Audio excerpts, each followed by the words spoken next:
ქართული მრავალხმიანობის მოგზაურობა იტალიაში დასრულდა. რომი, ვატიკანი, ფლორენცია. აღფრთოვანებული მაყურებელი და სურვილი. ხშირად დაგეგმონ ქართველებმა გასტროლი და იტალიელები აზიარონ ქართულ მუსიკას. მრავალხმიანობით სარდინიაც ცნობილია და ამით იტალიელები განსაკუთრებულად ამაყობენ. თუმცა, როგორც თავად ამბობენ, მრავალხმიანობით გადმოცემული უძველესი ერის და გენის ისტორია მსოფლიოში მხოლოდ ერთეულების ხვედრია და ეს პირველ რიგში ქართველების. ნახეთ კეთი ქარდავას ექსკლუზიური რეპორტაჟი იტალიიდან.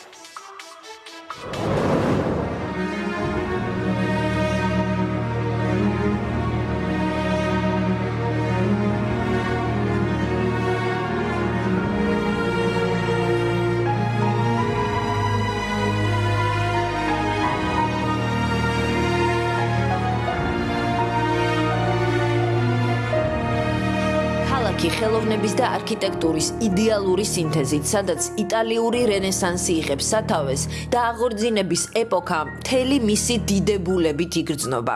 ეს ის გამორჩეული ადგილია, სადაც ადამიანის უსაზღვრო, არა ამქვეყნიური შესაძლებლობების გჯერა, რადგან დამთვალიერებლის წინაშეა მიქელანჯელოს, ბოტიჩელის, კარავაჯოს, ლეონარდო და ვინჩის, დონატელოს ნამუშევრები, ბოსხის რელიგიური და ალეგორიული ნახატები.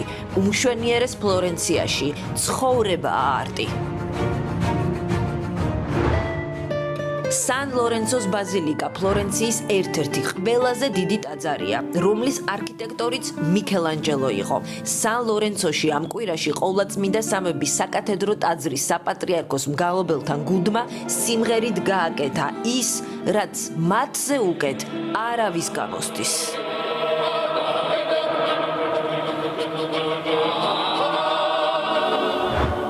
ღვთისმშობლის ჰიმნი შენ ხარ ვენახით დაიწყო ქართულ მრავალხმიანობაში მოგზაურობა, რასაც მოყვა აბე მარია ანა კალანდაძე, რომლის პოეზიის მთავარი მახასიათებელი ესთეტიკაა და მუსიკაში გადატანილი ლექსიკი მალამუა გულისა და ყურისათვის.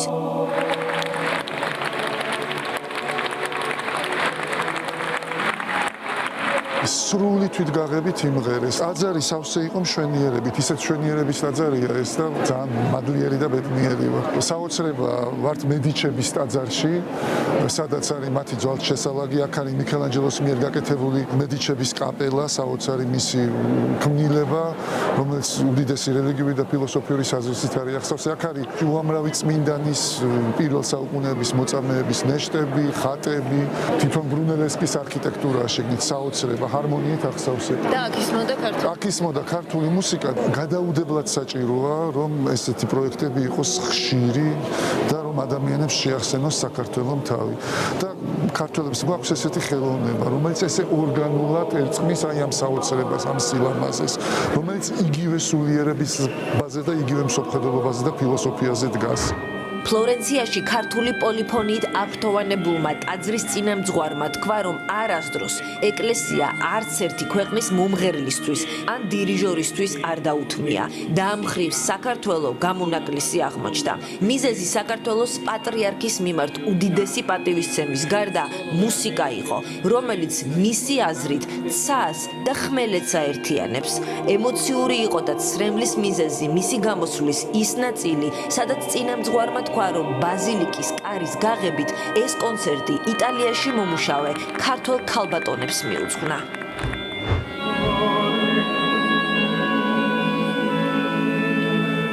და რა უნდა ყოფილიყო იმაზე საუკეთესო მსმენელთან დროებით დასამშვიდობებლად, როგორიც გია ყანჩელია და მისი განუმეორებელი ქარი ქრის. ემოციურია, ვისაც ჩვენს თანამემამულეებს ხდებით, ემიგრანტებს ხდებით, ან სხვა რაღაც ხდება. ჩვენსკენ ატრევა ეს ხალხი ხშირად ვერ ვხვდებით, რომ როცა ვხვდებით ხოლმე ყოველთვის ძალიან ემოციურია და ჩვენ კონცერტზე ეთყობოდა ეს. ჩვენ ეთყობოდა სიმღერის შესრულების დროს, რომ მათთვის უცვლელად ვერ ეთყობოდა. ძალიან ბევრია ჩვენი ქართული თანამემამულე მოვიდა, რომელიც დაესწრო კონცერტს და მე მინდა მათ მიმართ დიდი სიყვარული გამოთქვა და დიდი პატივისცემა, რომ ეს ადამიანები აქ ცხოვრობენ წლებია, მაგრამ მათ გულში და სულში არის ყველაფერი ქართული და ისინი არ ივიწყებენ ჩვენ სამშობლოს. ფლორენციამდე იყო რომი, სანტა მარია მაჯორეს ბაზილიკა, სადაც ასევე პირველად გაისმა ქართული ყოვლისმომცველი მუსიკა. ღრმა შინაარსით, ისტორიით და თანამედროვე შტრიხებით. ღმერთი მეუბნება, თუ როგორ უნდა ჟღერდეს მუსიკა.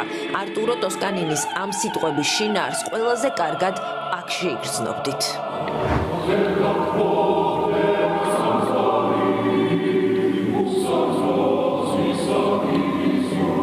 დარბაზში, სადაც ქართველები იყვნენ მასპინძლები და იტალიელები კი სტუმრები, კონცერტის მანძილზე არაერთხელ გაჩერდა დრო. ქართველმა მუსიკოსებმა წამი მარადეულობა დაქციეს და ძარღვებში სისხლის ნაცვლად მათი ხმა ჭკებდა. ასეთი მომენტი იყო ვაჟა-ფშაველას წუთისოფელი, ზვიად ბოლქვაძის შესრულებით.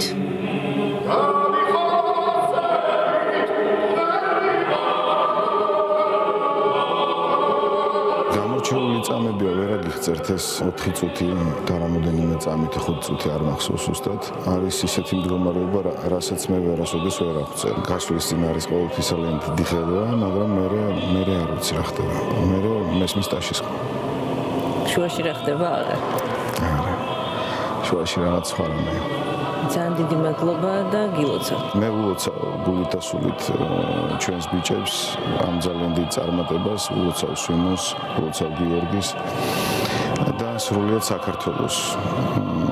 და იმედი მაქვს, რომ ჩვენ კვლავაც გავაგრძელებთ და შევძლებთ, რომ სანამ ჯანი გვაქვს და სანამ შეგვიძლია მაქსიმალურად ვასახელოთ ჩვენი ქვეყანა.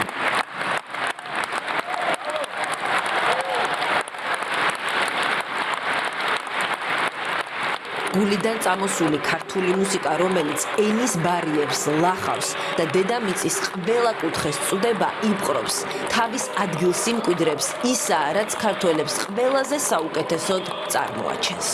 ყველაზე დიდი განზომილება ხელოვნებაში ეს არის და არავითარ შემთხვევაში არ გეგონოთ, რომ იმიტომ რომ მე ქართველი ვარ და ეს არის ნამდვილი ხელოვნება. ეს არის ის უმაღლესი მწვერვალი, რაც შეგვეძლო რომ გვეჩვენებინა. კონცერტს რომში საქართველოს პრემიერ-მინისტრი დაესწრო.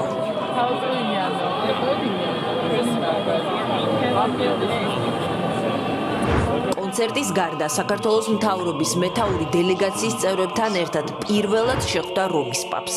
ლეო მე-14 ირაკლი კობახიძემ საქართველოში მოიწვია. საუბარი შედგა ყველა იმ საკითხზე, რაც აღელვებს საქართველოს, რაც ვატიკანის ინტერესს წარმოადგენს. შეხვედრის შემდეგ ითქვა, რომ პაპი საქართველოს მშვიდობას უსურვებს. ეს ის სიტყვაა, რაც ვატიკანში შესulis შემდეგ ყველაზე ბევრჯერ აქვს ნათქვამი ლეო მე-14-ს, რისი მიღწევაც და შენარჩუნებაც საფუძველია ქვეყნის წინსვლისთვის. ტაში, სიამაყე, მოსმენილი ტკბობა და უპირობო სიყვარული არის ის, რასაც ქართველი ხელოვანები ნამდვილად იმსახურებენ. და ამიტომაც არასდროს უნდა მოაკლდეთ მათ მსოფლიოს საუკეთესო დარბაზები და გულისხმიერი მსმენელი იმის სათქმელად, რომ ქართული კულტურა ევროპის კაშკაშა მანათობელია.